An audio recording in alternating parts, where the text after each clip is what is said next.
Tepat 1 tahun lalu, tanggal 15 Juni tahun 2022, Presiden Republik Indonesia Joko Widodo melantik Hadi Cahyanto sebagai Menteri Agraria dan Tata Ruang Kepala Badan Pertanahan Nasional, dan Raja Juli Antoni sebagai Wakil Menteri Agraria dan Tata Ruang Wakil Kepala Badan Pertanahan Nasional.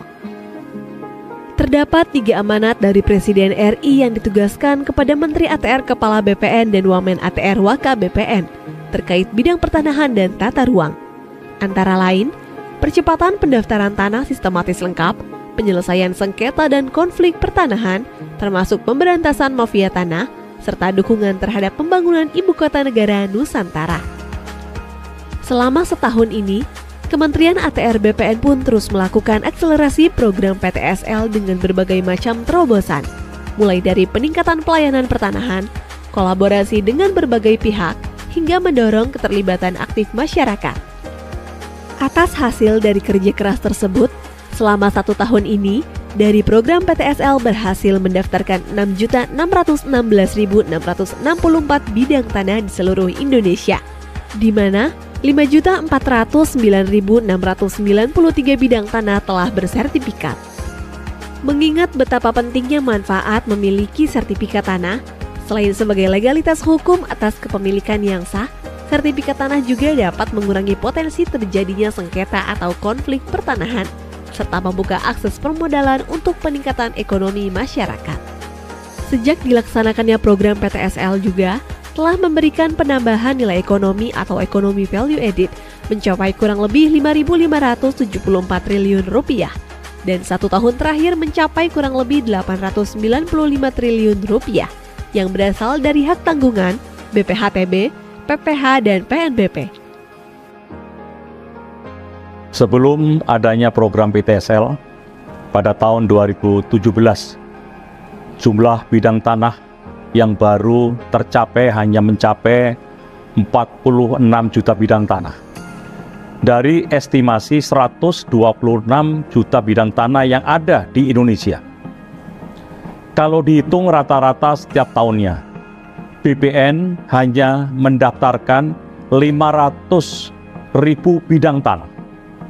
Apabila pendaftaran tanah ini menggunakan metode lama, maka rakyat harus menunggu lebih kurang 160 tahun lamanya. Berkat program PTSL yang saat ini tercatat jumlah bidang tanah yang telah terdaftar sebanyak 103,1 juta bidang tanah dan 85,8 juta bidang tanah telah bersertifikat.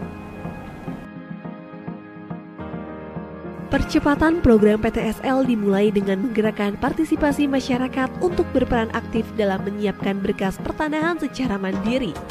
Hal itu berguna untuk membantu petugas pengumpul data pertanahan.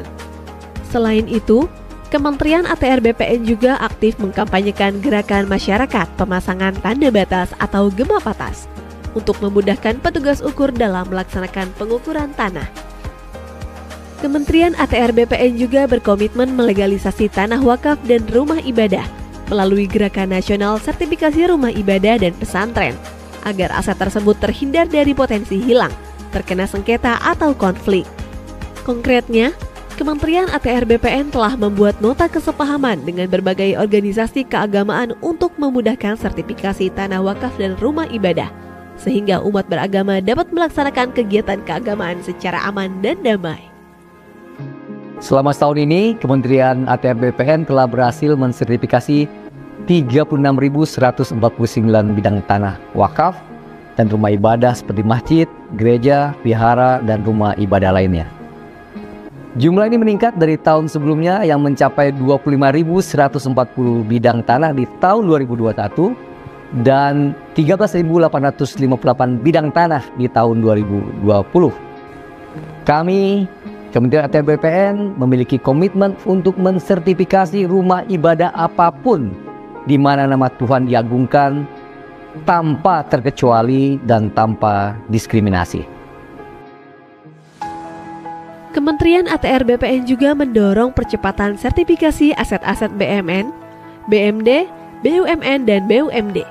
Hal ini dilakukan sebagai mitigasi penyalahgunaan aset yang dapat mengakibatkan kerugian keuangan negara.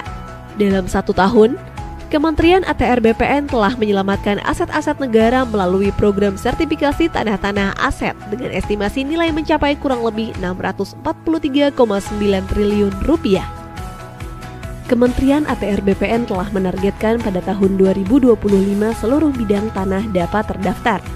Tujuannya agar mewujudkan Indonesia lengkap di mana seluruh bidang tanah telah terdaftar dan terpetakan. No gap, no overlap. Dimulai tahun ini, Kementerian ATR BPN telah berhasil melahirkan kota dan kabupaten lengkap, di antaranya Kota Denpasar, Kota Bontang, Kota Madiun, Kota Tegal, Kota Surakarta, Kota Yogyakarta, Kota Administrasi Jakarta Pusat, Kabupaten Badung, Kota Administrasi Jakarta Utara, dan Kota Administrasi Jakarta Barat. Ada sedikit cerita pengalaman saya saat melakukan kunjungan kerja turun ke lapangan di awal menjabat. Banyak sekali keluhan yang saya dengar langsung dari masyarakat terkait mahalnya biaya pelayanan pertanahan. Setelah dilakukan pengecekan, ternyata salah satu penyebab mahalnya biaya karena masyarakat tidak dapat mengurus sendiri permohonannya. Jadi terpaksa diwakilkan karena sibuk bekerja. Kami pun berinovasi meluncurkan program pelayanan tanah akhir pekan atau pelataran, disertai dengan loket prioritas yang diberi karpet merah khusus disediakan untuk masyarakat yang mengurus sendiri tanahnya.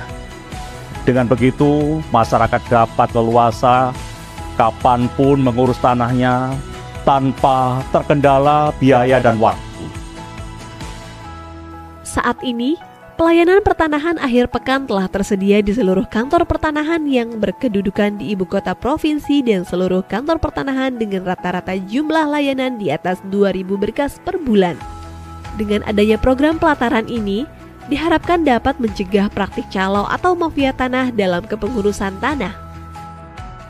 Di tahun 2023, Kementerian ATR BPN juga meluncurkan 7 layanan prioritas atau lantas. Layanan ini mencakup 79% dari total layanan yang ada di kantor pertanahan. 7 layanan prioritas ini jelas waktu, jelas syarat, dan jelas biaya. 7 layanan prioritas ini terdiri dari pengecekan sertifikat, surat keterangan pendaftaran tanah atau SKPT, hak tanggungan elektronik, roya manual dan roya elektronik, peralihan, pendaftaran SK, serta perubahan hak guna bangunan atau hak pengelolaan menjadi hak milik untuk rumah tinggal, rumah toko, dan rumah kantor. 1 tahun bekerja untuk rakyat, untuk Indonesia.